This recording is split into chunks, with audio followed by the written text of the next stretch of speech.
오늘 은혜 받으실 하나님 말씀은 잠언 23장 7절 말씀입니다. 다 같이 말씀을 봉독하겠습니다. 대저 그 마음의 생각이 어떠하면 그 위인도 그러한즉 그가 내게 먹고 마시라 할지라도 그의 마음은 너와 함께 하지 아니함이라. 아멘. 저는 오늘 여러분과 함께 잠언 23장 7절 말씀을 가지고 그 마음의 생각이 그 사람 됨을 말한다 라는 제목의 말씀으로 은혜 나누길 간절히 원합니다. 우리가 사람들을 만날 때 나쁜 사람, 못된 사람, 그리고 악한 사람, 사기꾼 같은 사람, 그리고 실패하는 사람, 패배자라는 사람이라고 정의하여 부르는 사람이 있습니다. 이와 반대로 이 사람은 참 좋은 사람, 선한 사람, 행복한 사람, 정직한 사람, 성공한 사람, 승리한 사람이라고 말하는 사람도 있습니다. 이 사람이 되는 것, 그 사람됨에 대한 것을 만들어 놓을 때 성경은 그 사람됨을 무엇으로 설명하고 있느냐, 그 마음의 생각에 무엇을 담고 있냐에 따라서 그 사람이 결정된다라고까지 성경은 말하고 있는 것입니다. 그 마음속의 생각에 대한 부분이 오늘 본문에 대한 이야기가 될 수 있습니다. 바로 잠언 23장 7절 말씀이죠. 대저 그 마음의 생각이 어떠하면 그 위인도 그러한즉 그가 내게 먹고 마시라 할지라도 그의 마음은 너와 함께 하지 아니함이라 성경 말하고 있습니다. 이 본문을 그래서 세번역 성경을 통해서 이 본문을 보면 이해하기가 쉽습니다. 그래서 세번역 말씀으로 한번 잠언 23장 7절 말씀을 이제 봉독해 드리겠습니다. 무릇 그 마음의 생각이 어떠하면 그의 사람됨도 그러하니 그가 말로는 먹고 마셔라 해도 그 속마음은 너를 떠나 있다. 성경 기록하고 있습니다. 이야기는 이겁니다. 한마디로 얘기하면 겉으로는 마시라 먹으라 좋게 얘기하지만 속으로는 뭐라고요? 다른 생각을 갖고 있다는 것을 의미합니다. 겉모양 보기에는 똑똑해 보이고 정직해 보이고 바르게 보이지만 그 생각이 다른 사람을 표하여 이야기하는 것입니다. 한마디로 사기치는 사람들은 외모를 어떻게 하느냐 굉장히 많이 신경을 씁니다. 그리고 주변 환경에 많은 것을 갖춘 것처럼 거짓말로 꾸며놓습니다. 그러나 그 속마음은 뭐하느냐, 그 사람을 도와주려고 하는 마음을 갖는 게 아닙니다. 그 사람의 것을 어떻게 하면 빼앗을까 하는 악한 마음을 갖고 있는 것을 확인할 수 있습니다. 그러면 그 사람을 평가할 때 무엇으로 평가하느냐, 사람들은 이야기합니다. 그 사람의 겉모습을 보고 그 사람을 평가하는 것이 아니라 그 사람의 마음의 됨됨을 보고 그 사람이 어떤 사람인 것을 이야기하는 것입니다. 그러니까 거짓말이 그 마음 가운데 가득한 사람을, 그 사람은 보이기엔 깨끗해 보이고 정직해 보이고 바르게 보이지만 그 사람은 뭐라고 사람들은 보느냐, 거짓말쟁이라고 말하고 나쁜 사람이라고 정의하게 되는 것입니다. 그래서 그 사람의 마음속에 어떤 생각을 품느냐가 그 사람이 어떤 사람인 것을 표현하여 말하게 되는 것입니다. 그러나 우리가 아는 것처럼 사람은 대부분이 어떤 사람이라 부정적인 사람입니다. 긍정적인 마음을 가지고 선한 일을 하려고 하지만 사람은 그냥 방치해 놓으면 선한 일을 할 수가 없습니다. 사람은 죄 가운데 있기 때문에 죄 가운데 부패해 가는 것이 사람이라, 그냥 놔두면 사람은 죽음으로 갈 수밖에 없고 죄로 빠질 수밖에 없으며 시험에 들게 되어 있고 악한 갈 수밖에 없는 것이 사람이라고까지 이야기하고 있기 때문에 그렇습니다. 그러나 성경은 말합니다. 예수 그리스도를 믿는 사람, 하나님께서 그 마음과 생각에 능히 부어 주셔서 그 가운데 온갖 구하는 것이나 생각하는 것에 넘치도록 능히 채워 주신다라고 성경은 말하고 있는 것입니다. 그러므로 우리가 예수 그리스도를 마음에 품는 것은 주님의 생각이 우리 가운데 들어가는 것이고, 주님의 생각이 우리 가운데 들어가는 것은 부정적인 생각에서 긍정적인 생각으로 할 수 있다는 믿음을 더하여 준다는 것을 성경은 말하고 있는 것입니다. 그러므로 첫 번째로 예수 그리스도를 그 마음의 생각 가운데 품은 사람, 그 사람은 어떤 사람이냐? 할 수 있는 사람이 됩니다. 그렇기 때문에 성경은 말합니다. 예수 그리스도를 생각하는 사람은, 예수 그리스도의 그 마음 가운데 모신 사람은 할 수 있는 사람이고, 그 예수 그리스도를 모시지 않는 사람은 어떤 사람이다? 할 수 없는 사람인 것을 성경은 말하고 있습니다. 그러면 그 마음의 생각을 가지고 나는 할 수 있습니다, 나는 할 수 없습니다, 이걸로 나누게 된다는 것입니다. 우리의 실패와 승리, 성공과 그리고 실패의 모든 조건도 이 생각에서부터 비롯된다라고 이야기하고 있습니다.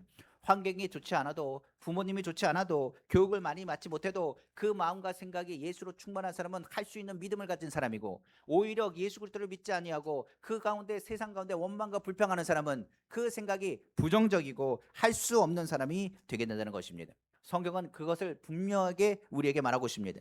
사람에게 주어진 모든 것에 너희가 하나님을 믿으면 너희의 생각이 넘치도록 축복하시고 그 가운데 이끄신 하나님께서 너희를 도우신다고 성경은 말하고 있기 때문에 그렇습니다. 그러므로 우리의 생각이 나로 하여금 뭐한다? 할 수 있다는 믿음을 갖게 한다는 것을 기억하시길 주님의 이름으로 축원합니다. 그래서 예수님이 항상 하신 말씀이 있습니다. 뭐라고 얘기하느냐? 할 수 있거든이 무슨 말이냐? 믿는 자에게 능치 못할 없느니라. 너가 믿음만 가지면 저 산을 옮기라 하면 저 산이 저쪽으로 옮겨질 것이라. 너희가 말만 하면, 하나님의 말씀대로 살면 너희 가운데 하나님께서 믿음대로 역사하신다고 늘 말씀하셨습니다.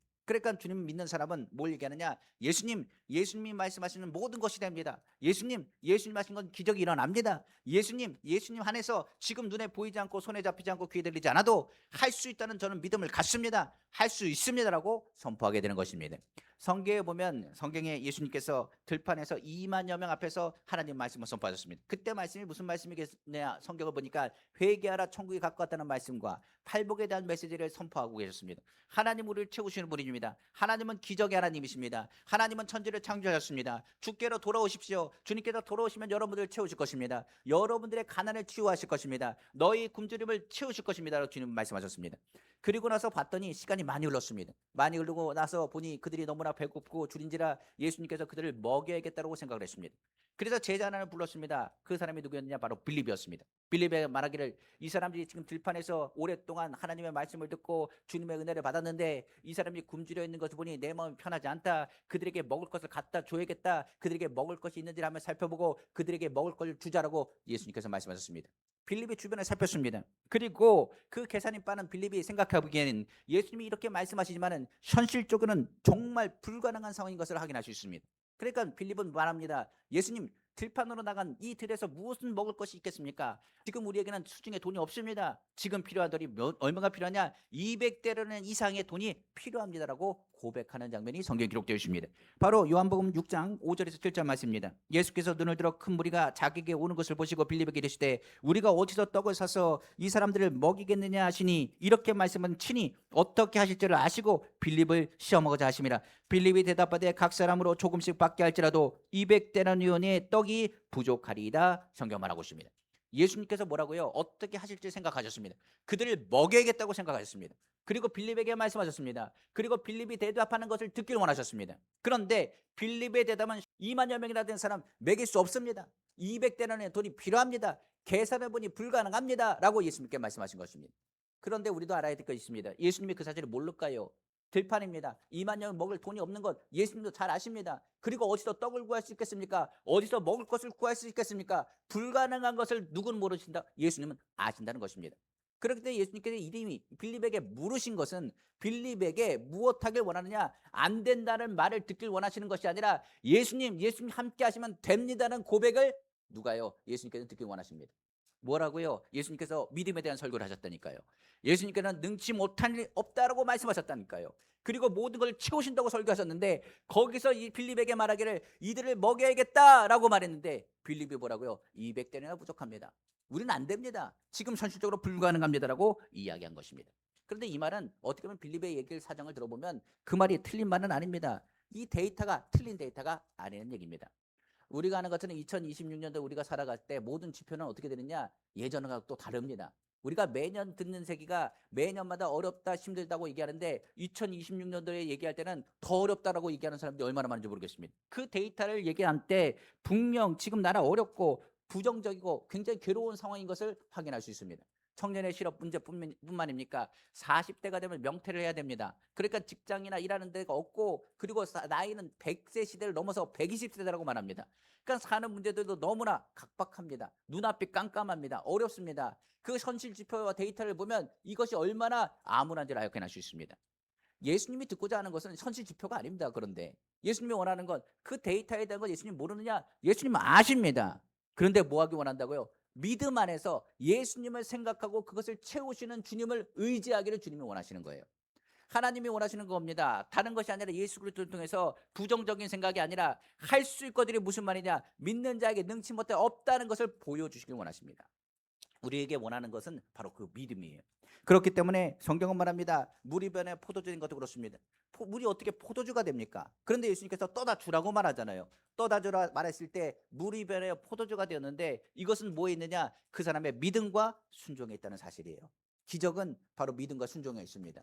그래서 예수님께서 그 말을 들었을 때 빌립이 하는 말이 예수님께는 탐탁하지 않았습니다. 내가 여태까지 계속 하나님 말씀에 믿음을 가지라. 능치 못한 일 없다. 하나님이 채우신다. 천지를 창조한 하나님이시다. 그 하나님의 아들 예수님께서 말씀하신 것에 아멘 아멘 아멘 해놓고서는 뭐라고 그러느냐? 지금 현실은 불가능합니다 라고 대답한 것입니다.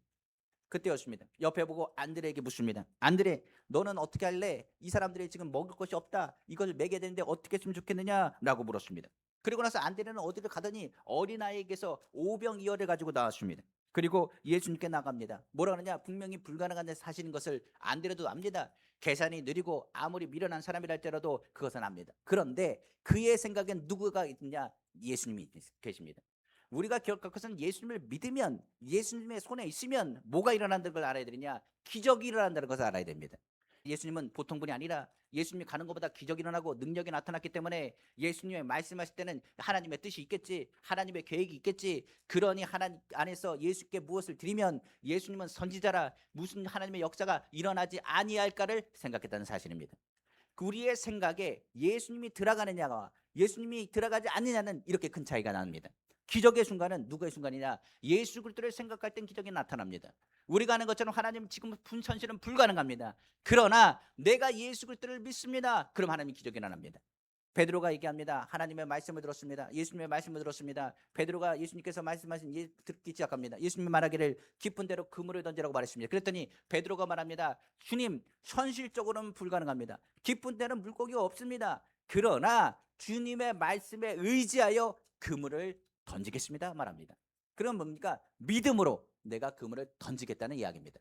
마찬가지로 안드레도 동일하게 얘기합니다. 지금 현실적으로 먹을 것이 없습니다. 그러나 이 조그마한 먹을 것이 있는데 현실적으로 불가능하지만 이것이 얼마나 되겠습니까? 그러나 예수님의 손에 나면 하나님의 기적이 일어날 줄 믿습니다. 하나님의 있음을 믿습니다라고 안드레가 고백한 것입니다. 바로 성경 보니까 요한복음 6장 8절에서 9절입니다. 제자 중 하나 곧 시몬 베드로의 형제 안드레가 예수께 여짜오되 여기 한 아이가 있어 보리떡 5개와 물고기 2마리를 가지고 있나이다. 그러나 그것이 이 많은 사람에게 얼마나 되겠사옵나이까. 이게 양은 적습니다. 그러나 하나님의 뜻인 줄 믿습니다. 예수님 이걸 받으십시오. 예수님은 선지자 아니십니까? 성경에 말하기를 엘리야 시대에 가뭄이 들었습니다. 그러나 선지자였던 엘리야를 섬겼던 사르밧가브의 그 기름병과 그 밀가통이 가뭄이 끝나기까지 마르지 않은 것처럼 주님의 기적과 주님의 능력을 믿습니다. 예수님의 손에 들어가면 하나님의 방법과 하나님의 역사가 있는 걸 믿습니다. 우리는 할 수 없지만 우리 안에 예수 그리스도가 함께 하시면 할 수 있습니다라고 고백한 것이 바로 오늘 얘기한 안드레의 고백이라고 말할 수가 있는 것입니다. 예수님의 표적을 받고 하나님의 말씀을 믿은 그가 하나님 앞에 나아가 주님 앞에 드렸을 때 주님은 그것을 굉장히 기뻐하셨습니다. 그리고 기도하시고 하나님의 역사가 나타났다고 성경은 말합니다. 바로 요한복음 6장 10절에 13절입니다. 예수께서 이르시되 이 사람들로 앉게 하라 하시니 그곳에 잔디가 많은지라 사람들이 앉으니 그 수가 5,000명쯤 되더라. 예수께서 떡을 가서 축사하시고 축복기도 하시고 감사기도 하시고 후에 앉아있는 자들에게 나눠주시고 물고기도 그렇게 그들의 원대로 주시니라. 그들이 배부른 후에 예수께서 제자들에게 이르시되 남은 조각을 거두어 버리는 것이 없게 하라 하심으로 이에 거두니 보리떡 5개로 먹고 남은 조각이 12바구니에 찼더라. 성경 말하고 있습니다. 제자가 12명이니까 12명이 나눠 주었겠죠. 그리고 그것은 풍성하게 채워준 것을 성경 기록하고 있습니다. 오늘날 우리가 기억할 것입니다. 2026년도 왔습니다. 우리의 생각에 누굴 갖고 동행하고 계십니까? 예수님과 함께 한다면 우리 가운데 오병의 기적은 반드시 일어납니다. 오병이에 12바구니가 있는 것처럼 1년은 12달로 되어 있습니다. 한 달 한 달마다 하나님께서 어떻게 하느냐? 풍성하게 더 풍성하게 채우심을 바라보기를 주님의 이름으로 축원합니다. 성경에 보면 요한복음에 이런 기적이 한두 개가 나온 게 아닙니다. 죽은 나사로를 향해서 예수님께서 하신 말씀이 뭔지 아십니까? 돌을 옮기라고 했습니다.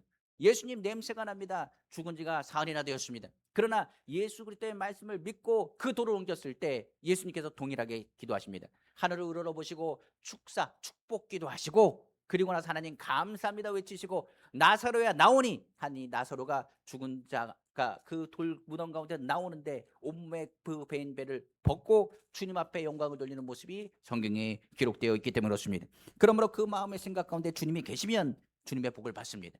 우리의 삶의 모든 생각에 누구를 집어넣어야 되냐? 예수 그리스도가 함께 하신다는 것을 집어넣어야 됩니다. 우리의 사업의 환경이 어렵습니다. 환경 가운데 가정에 문제가 있습니다. 삶의 눈앞이 깜깜합니다. 그런데 주님이 우리와 함께 하십니다. 주님이 우리에게 말씀하셨습니다. 그러므로 하나님 아버지 나는 안 되지만 주님 할 수 있습니다. 주님이 나와 함께 하심으로 나는 모든 걸 할 수 있다는 믿음의 고백이 우리의 삶 가운데 임하기를 다시 한번 주님의 이름으로 축원합니다. 사도 바울은 그래서 이렇게 고백하죠. 뭐라고 말합니까? 빌립보서 4장 13절입니다. 내게 능력인 자 안에서 내가 모든 것을 뭐 할 수 있다고요? 할 수 있느니라. 2026년은 내게 능력 전에서 모든 걸 할 수 있습니다. 예수님 그 마음 가운데 생각을 품는 사람, 그 마음 건데 주님은 말합니다. 내가 너와 함께한다. 너는 모든 것을 할 수 있다. 너는 승리할 것이고 너는 성공할 것이고 너는 예수 그리스도 안에서 하나님의 영광을 돌리는 하나님의 축복된 자라는 것을 우리가 기억하고 믿음으로 서시기를 다시 한번 주님의 이름으로 축원합니다. 자, 두 번째로 예수 그리스도의 그 마음과 생각을 품으면 어떤 일이 일어날까요? 성경 말합니다. 그 마음에 예수님을 둔 사람은 하나님의 선한 일을 행하는 선한 사람으로 세워준다고 성경 말하고 있습니다. 그러니까 예수 그리스도의 마음에 품는 사람과 품지 않은 사람은 어떤 사람으로 분리되느냐? 선한 사람과 악한 사람으로 분리될 수 있습니다. 성경에 악인과 선인에 대한 것을 이야기한다면 이렇습니다. 악인은 죽이려는 사람이고 선인은 살려는 사람입니다. 생명을 대 풍성히 주시는 분은 하나님이시고 오직 성경은 말하기를 하나님만 선하시다고 말하고 있습니다. 그러니까 하나님께 가까이 하는 사람이 선한 사람이고 예수 그리스도의 그 마음에 품고 그 생각 가운데 두는 사람은 어떤 사람이냐? 선한 사람이라고 성경은 말하고 있습니다. 우리가 아는 것처럼 성격이 급하고 고약한 사람이 있습니다. 그런데 예수님을 만나면 그 사람의 성격이 달라집니다. 우리가 아는 걸 거짓말하는 사람이 있습니다. 그리고 욕을 입에 달고 다니는 사람이 있습니다. 그런데 예수님을 진짜 믿는 사람은 뭐 하느냐? 욕하지 않습니다. 존중하고 축복의 말을 하기 시작합니다. 그 사람의 말과 행동이 달라지기 시작합니다. 이를 통해서 무엇 하느냐? 저 사람 정말 예수 믿는 사람이라는 걸 깨닫게 됩니다. 우리가 많은 간증들 있지 않습니까? 마약 중독에 빠진 사람, 도박에 빠진 사람, 그리고 예전에는 이렇게 방자하게 살았던 사람, 그런데 그 사람들이 예수님을 만났습니다. 그리고 예수님을 만나고 나서 어떻게 하느냐? 자기가 갖고 있는 마약과 그리고 도박과 알코올 중독과 모든 걸 다 내려놓습니다. 그리고 그 사람의 인상이 바뀌기 시작합니다. 그리고 그 사람의 됨됨이가 바뀌기 시작합니다. 그리고 그 사람이 뭐 하기 시작하느냐? 선한 일을 하기 시작합니다. 그러니까 예수를 믿으면 착해집니다. 고약해진다. 저 사람 성격이 이렇다. 그러면 예수를 진짜 믿는 사람이 아닙니다. 진짜 예수를 믿는 사람은 누구의 성품을 닮아갈 수밖에 없느냐? 예수님의 성품을 닮아갈 수밖에 없기 때문에 그렇습니다. 그러니까 성경에 말하기를 선한 사람은 다른 게 아니라 예수 그리스도를 늘 생각하는 사람, 예수님과 늘 동행하는 사람이라고 성경은 말하고 있는 것입니다. 그러면 예수님과 동행하는 사람은 어떤 사람이냐? 선한 사람은 어떤 사람이냐? 아까 얘기했습니다. 예수님을 그 생각에 두는 사람이라고 했습니다. 예수님을 어떻게 생각하느냐가 그 사람을 향한 인생 자체가 달라질 수밖에 없는 것입니다. 성경에 보면 대표적인 사람이 있습니다. 악인으로 이야기하는 사람 중에 한 명이 바로 가룟 유다는 사람입니다. 가룟 유다는 예수님의 제자 중에 한 명이었습니다. 그 제자 중에 한 명인 그는 예수님을 항상 생각하고 예수님을 따랐습니다. 많은 제자들이 있겠지만 그가 돈깨를 맡았다는 것은 정말 똑똑하고 그가 무엇을 해야 될지 앞서가는 사람인 것을 확인할 수 있습니다. 예수님을 보니까 예수님은 기적을 일으키고 오병이의 기적도 나타나고 하나님의 역사가 나타나기 시작하니 많은 사람들이 선제로 추앙할 뿐만 아니라 다윗의 왕과 같은 사람이라고 이야기하며 그를 추대하기 시작했습니다. 예수님이 예루살렘에 들어갔더니 사람들이 난리가 났습니다. 호산나 호산나 찬양하기 시작했습니다. 그런데 예수님이 늘 하는 말이 있습니다. 뭐라느냐? 나의 나라는 이 땅에 있는 것이 아니다라고 말합니다. 한나는 베드로에게 말합니다. 사탄아 물러가라. 내가 하나님의 일을 생각하지 않고 사람의 일을 생각하는도라. 나는 이 땅에 와서 고난을 겪을 것이다. 십자가에서 죽을 것이다. 그리고 아버지께로 돌아갈 것이다. 그랬더니 가룟 유다가 생각하기에 이건 아닌데라고 생각합니다. 왜냐하면 내가 예수님을 쫓은 것은 권세를 얻기 위해서 그리고 물질적인 은혜를 받기 위해서 그 가운데 예수님만 쫓아가면 예수님의 나라가 생길 것이고 그 나라 가운데 내가 돈깨를 차고 있으면서 물질적인 복을 누리고 살아야지라고 생각했습니다. 근데 예수님이 하는 말은 완전히 딴판입니다. 예수님이 말하는 것은 성공의 기준이 틀립니다. 나의 생각과 예수님의 생각이 완전히 틀립니다. 그러다 보니까 예수님이 하시는 말이 불편하기 시작합니다. 불편하고 불편한데 사건이 하나 터집니다. 어떤 사건이 들리냐? 마리아, 나사로의 동생인 마리아가 예수님 앞에 향유옥합을 깨뜨렸습니다. 그러자 그 가룟 유다가 이야기하기를 아니 이것이 얼마나 비싼데 아까 오병이어는 200데나리온이었는데 우리가 아는 것들은 향유옥합은 300데나리온입니다. 그러니까 한마디로 해서 2만여 명이 아니라 3만여 명 이상이 먹을 수 있는 그 먹을거리가 되는 그 금액입니다. 그 어마어마한 금액을 어떻게 합니까? 예수님 발에 깨뜨렸습니다. 그리고 향유옥합을 깨뜨려 주님 앞에 드리는 모습을 봤습니다. 그러자 가룟 유다가 불편했습니다. 그러고 말하기를 이거를 가난한 사람에게 나눠주면 얼마나 복된 일이 될 텐데 이것을 아깝게 예수님의 발 앞에 엎드렸더니 그렇게 뿌렸더니 그러고 이야기하기 시작했습니다. 근데 예수님이 뭐라 그러냐? 오히려 가룟 유다에게 말합니다. 이 여인은 나를 위해서 준비한 것이라. 가난한 사람은 주변에 언제든지 넘쳐나는 것이 가난한 사람이라. 이 여인은 나를 위해서 준비한 것이라. 그러면서 말하기를 뭐라 하느냐? 그 가룟 유다에게 말하기를 그를 도적이라고 부릅니다. 그를 강도라고 부릅니다. 그러니까 그 말에 어떻게 합니까? 더 큰 상처를 받습니다. 예수님이 나를 도적같이 생각하고 강도같이 생각하는구나. 그 마음에 찔렸을지도 모르겠습니다. 하나님 일을 생각하지 않고 세상 일을 생각하고 어찌됐든 그 돈깨를 맡아서 자기 거라고 생각하는 욕심을 가졌던 가룟 유다는 결과는 어떻게 하느냐? 예수님을 팔기 시작합니다. 그의 생각을 했습니다. 내가 3년 반 동안 예수님 쫓아가는 것이 헛수고구나. 내가 얻은 것이 하나도 없도다. 누가 나의 인생 3년을 보상해 줄 것인가. 그리고 그가 생각한 것은 대장을 만나서 그래도 조금이라도 돈을 받아야겠다 생각해 그에게 요청합니다. 뭘 달라고 하느냐? 은 30을 줄 것을 요청합니다. 은 30은요 무엇 얘기냐? 그 당시에 은 30은 남자 종을 팔 때 매매되던 금액이 은 30입니다. 예수님은 뭡니까? 자기가 따랐던 선생님입니다. 랍비라고 했습니다. 예수님은 하나님의 아들이라고 하면서 옆에서 막 그렇게 했던 사람인데 예수님을 뭘로 취급하느냐? 남자 종값을 받고 팔아놓은 것입니다. 이거는 물질의 가치를 떠나서 예수님을 모욕하고 조롱하는 행위입니다. 그의 마음이 얼마나 악해졌는지를 확인할 수 있습니다. 그러니까 예수님을 생겼던 그 마음, 그 생각이 돌아보면서 나의 생각과 예수님의 생각은 틀리고 예수님이 하시는 그 일 때문에 내가 상처받았고 예수님은 어떻게 된다? 죽어야 됐다. 예수님이 나에게 해준 것이 없다. 내가 그를 어찌 팔까 생각할 때 남자 종같이 팔아버리고 악한 일로 통하여 예수님을 십자가에 묶는 그 사건의 중심에 섰던 사람이라고 성경은 기록하고 있는 것입니다. 왜 그 사람이 이렇게까지 했을까요? 성경은 말합니다. 예수님을 마음에 생각하는 사람은 선한 사람이라고 했습니다. 그런데 예수님을 생각하지 않고 그 마음과 내 욕심을 품는 사람은 어떻게 되느냐? 악한 사람이 됩니다. 성경에 말하기를 탐욕은 우상숭배라고 말했습니다. 하나님께 가까이 가는 것은 다른 것이 아니라 나의 욕심을 내려놓고 예수 그리스도를 그 마음에 품을 때 하나님께 가까이 갈 수 있습니다. 그러나 내 마음에 탐욕이 들어오면 하나님이 멀리 보입니다. 하나님이 보이지 않습니다. 그리고 하나님을 부인하는 것, 자연스럽게 하나님을 멀리하고 하나님을 의식하지 않게 됩니다. 성경에 보면 대표적인 사람이 아담이죠. 아담이 범죄했습니다. 왜 범죄했을까요? 그는 하나님 믿는 사람입니다. 하나님과 동행했던 사람이었습니다. 그럼에도 불구하고 그 마음에 탐욕이 들어왔습니다. 그리고 나서 그 선악과를 따먹을 때는 어떤 마음을 가졌냐? 탐욕스러운 마음과 함께 하나님은 모르실 거야 하는 마음을 가졌다는 사실입니다. 성경에 보면 악한 왕으로 대표하는 왕이 있습니다. 그 사람은 사울 왕이었습니다.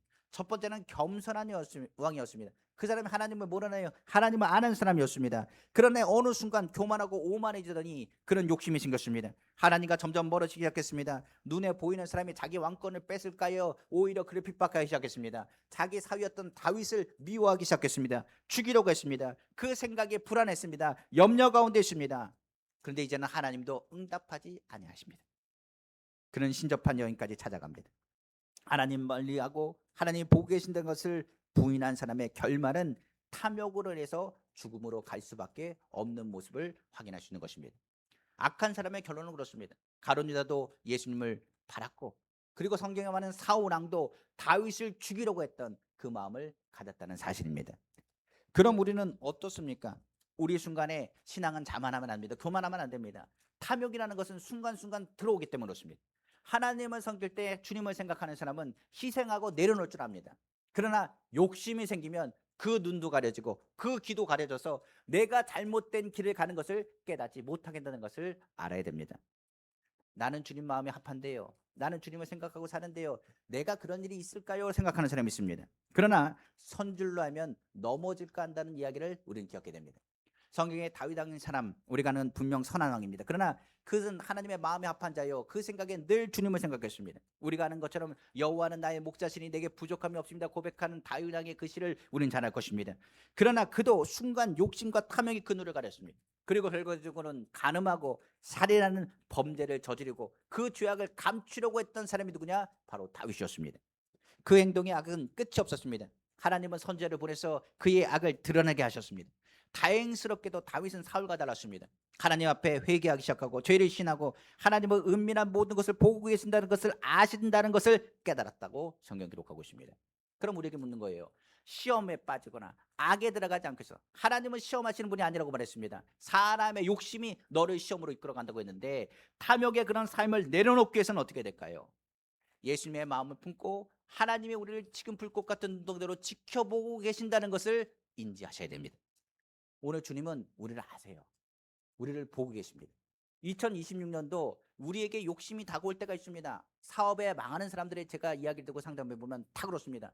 목사님 어느 정도까지 제가 올라갔다니까요. 그거를 하지 말았어야 되는데, 내가 그것을 사지 말았어야 되는데, 내가 이걸 팔았어야 되는데, 내가 이걸 움켜 잡았어야 되는데, 이걸 나눠줬어야 되는데, 후회하는 대부분이 눈이 가려져서 그때는 왜 그런 판단을 했는지 모르겠습니다라고 얘기하는 것을 많이 듣습니다. 오늘 주님은 우리가 뭘 하기 원하냐? 살리는 일 하기 원하고 예수 그리스도의 마음을 품고 주님 앞에 나아가기를 원하세요. 희생한다고 그리고 우리가 욕심을 내려놓는다고 손해보게 하시느냐? 아닙니다.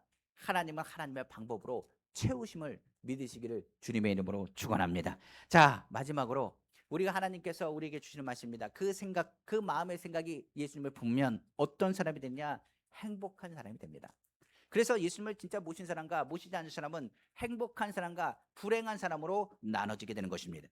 우리나라 자살 인구가 굉장히 높습니다. 뭐 세계에서 1위 할 정도로 굉장히 많다고 말하고 우리가 뭐 얘기를 들어볼 때 한국 남성의 사망 원인을 몇 번째로 사용하느냐? 자살이 5위랍니다. 1위가 폐암이고요. 각종 암과 모든 걸 빼고 나면 어떻게 보면 자살한다는 것이 두 번째나 세 번째가 된다는 얘기예요.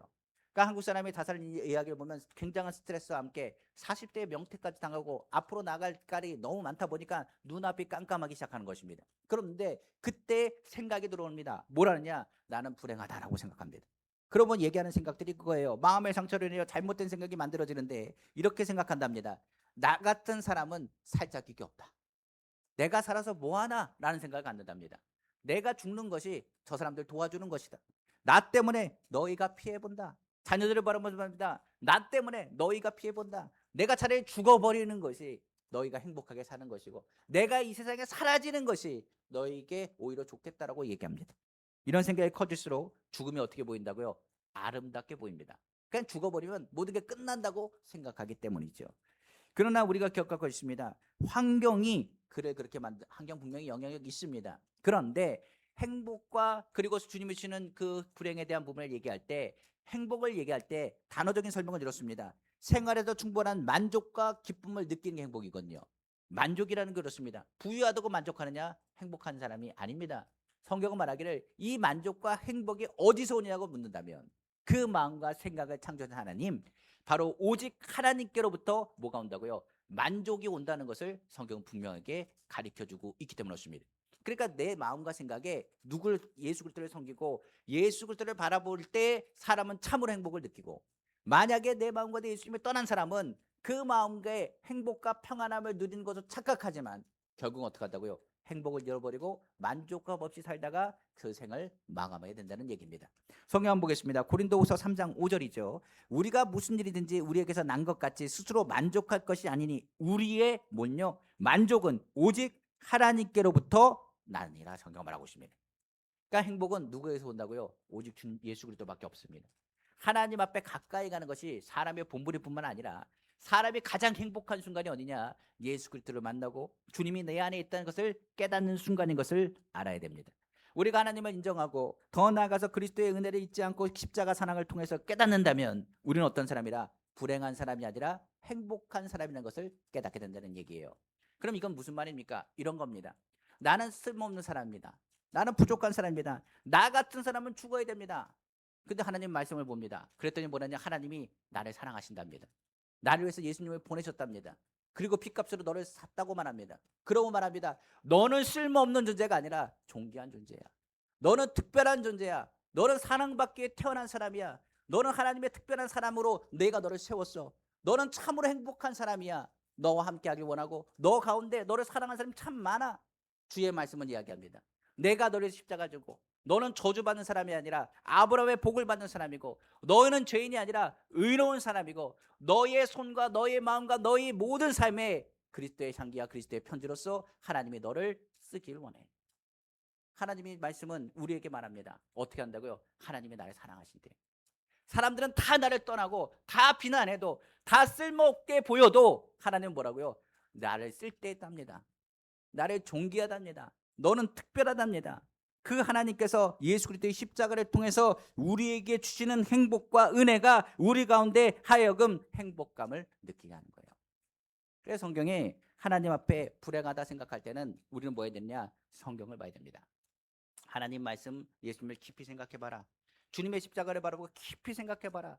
예수님이 왜 십자가에서 피 흘리시고 죽기까지 희생하셨는지. 뭐 하기 위해서요? 나를 사랑하시고 우리의 삶이 어떻게 살기 원하시기 때문에 행복하게 살기 원하시기 때문에 주님이 주시는 그 마음과 그 메시지를 듣기를 원하십니다. 그것을 우리는 뭘 보느냐? 하나님 말씀 속에서 깨닫게 되는 거죠.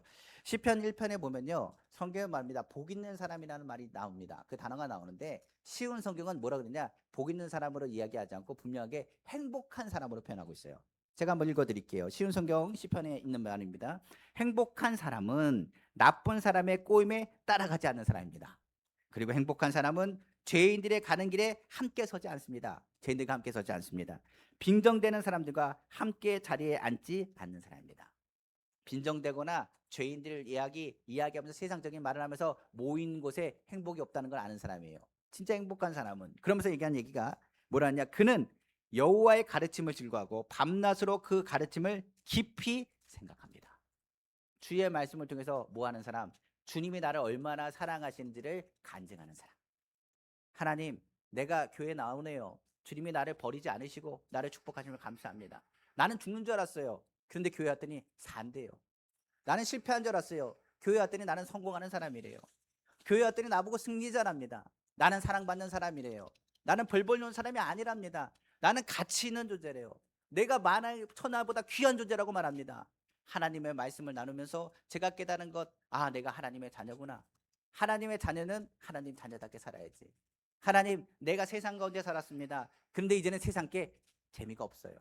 세상에서 놀던 것이 즐겁지 않습니다. 세상에 있었던 모든 것이 즐거운 게 아니라 주님이 나를 사랑하신다는 그 말이 너무나 행복합니다. 세상의 모든 사람이 다 나를 버려도 주님은 나를 버리지 않으시거든요. 세상이 나를 다 부인한다 할지라도 주님은 나를 부인하지 않을 것이거든요. 주님은 나에게 조롱하거나 빈정대는 말이 아니라 위로의 사랑의 말로 나를 품어주시거든요. 주님의 십자가로 하나님의 사랑을 확증하셨다고 성경은 기록하고 있기 때문에 그렇습니다. 그러므로 우리의 생각이 현재의 고난과 아픔과 슬픔과 불행이 있다면 그것을 행복으로 바꾸시는 게 누구라고요? 주 예수 그리스도의 십자가의 은혜요, 그 사랑입니다. 여러분들은 어떤 분이라고요? 가치 있는 존재예요. 하나님이 너를 택하셨습니다. 많은 사람들은 복권에 당첨돼도 와 그러는데 주님이 우리를 그 많은 사람들에게 택하여 우리를 부르셨는데 얼마나 행복한 일이 아니겠어요? 오늘 주님의 주신 그 전에서 아까 찬양한 것처럼 주님이 하실 일들을 기대하는 사람, 그 사람이 행복한 사람 아니겠습니까? 오늘 주님은 말합니다. 우리 마음과 생각에 오늘 예수님으로 채우십시오. 주님을 더욱 사랑하고 주님을 생각하며 그 사랑이 넘치면 그 사람은 행복한 사람이 되는 것입니다. 말씀을 마치겠습니다. 성경은 말하죠. 겉사람의 모양이 그 사람을 평가한 게 아닙니다. 그 마음속에 그 생각이 무엇을 생각하느냐에 따라서 그 사람의 평가가 되는 것입니다. 우리가 생명을 주는 사람은 어떤 사람이냐? 예수 그리스도를 마음에 품는 사람이라. 그래서 성경은 말하기를 무엇을 지키라고 말하냐? 그 마음을 지키라고 성경 기록하고 있습니다. 바로 잠언 4장 23절 말씀이죠. 모든 지킬 만한 것 중에 더욱 내 마음을 지키라. 생명의 근원이 이에서 납니다. 생명이 어디서 있다고요? 이 마음에 있다고 성경 말하고 있는 것입니다. 그러다 보니 예수님께서 겉과 속이 다른 사람을 딱 지칭할 만한 사람이 있습니다. 성경은 우리가 잘 아는 사람입니다. 누구냐면 바로 바리새인입니다. 바리새인 앞에서는 거룩거룩하는데 겉과 속이 다른 사람이에요. 예수님께서 보시기에도 그 사람들이 말하는 것은 틀린 말이 아닙니다. 그런데 예수님은 뭐라고 하느냐? 그 사람들의 마음속에는 악하다. 사람들을 죽이려 하고 괴롭히려고 한다라는 것을 분명하게 말씀하셨어요. 그들이 예수님께 묻습니다. 예수님, 당신은 참 하나님 선지자입니다. 그런데 묻고 싶습니다. 하나님 나라는 어느 때에 임합니까? 그러니까 바리새인들도 하나님 나라에 대한 것을 생각합니다. 자신 정도면 하늘나라 간다고 생각하는 사람들일지도 모르겠어요. 겉으로 그랬기 때문에 나는 의롭다 선포하는 사람 바리새인입니다. 그때 예수님이 그들에게 말씀하신 대목이 누가복음 11장 20절에서 21절에 나와 있어요. 바리새인들이 하나님의 나라가 어느 때에 임하니까 묻거든 예수께서 대답하여 이르시되 하나님의 나라는 볼 수 있게 임하는 것이 아니요 또 여기 있다 저기 있다고는 못하느니 하나님의 나라는 너희 안에 있느니라. 무슨 얘기예요? 그 마음이 하늘나라인 사람은 그 사람의 모든 삶은 하늘나라입니다. 근데 그 마음이 하늘나라가 아닌 사람은 어떤 사람이에요? 하늘나라가 아닌 사람은 모든 삶이 하늘나라가 아니란 얘기예요. 그 마음 가운데 죽이려고 하는 마음은 하늘나라가 아닙니다. 하늘나라는 뭐라는 거예요? 생명이 넘쳐납니다. 슬픔이 위로받는 것입니다. 모든 수고가 헛되지 않은 것을 깨닫는 것입니다. 생명을 주되 풍성이 없는 하나님의 은혜를 누리는 것이 하나님 나라예요. 하나님 나라는 누굴 통해서 오느냐? 예수 그리스도 통해서 오는 것이죠. 그래서 예수님의 선포가 겁니다. 회개하라, 천국이 가까웁니다. 회개하면 누굴 모시는 거예요? 마음에 예수님을 모시는 것이고, 예수님을 모시면 그 어디나 하늘나라가 되는 것입니다. 오늘 우리는 주님을 섬깁니다. 그렇기 때문에 우리 마음이 뭐가 되기를 원하느냐? 하나님 나라가 되기를 원하세요.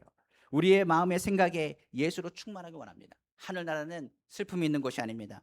질병이 있는 곳이 아닙니다. 실패가 있는 곳이 아닙니다. 하늘나라는 주님의 행복과 기쁨과 은혜가 풍성합니다.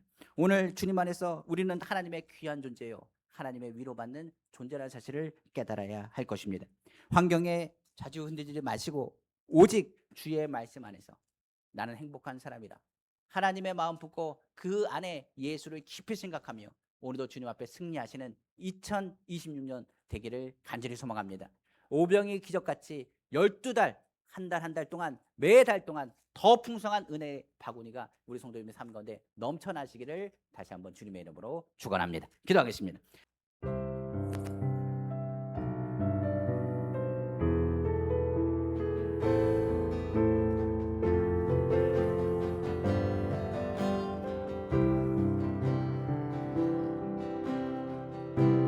주 안에 우리 하나, 모습은 달라도 예수님 한 분만 바라네. 사랑과 선행으로 서로를 격려해 따스함으로 보듬어가니 주님 우리 안에 함께 하시니 형제자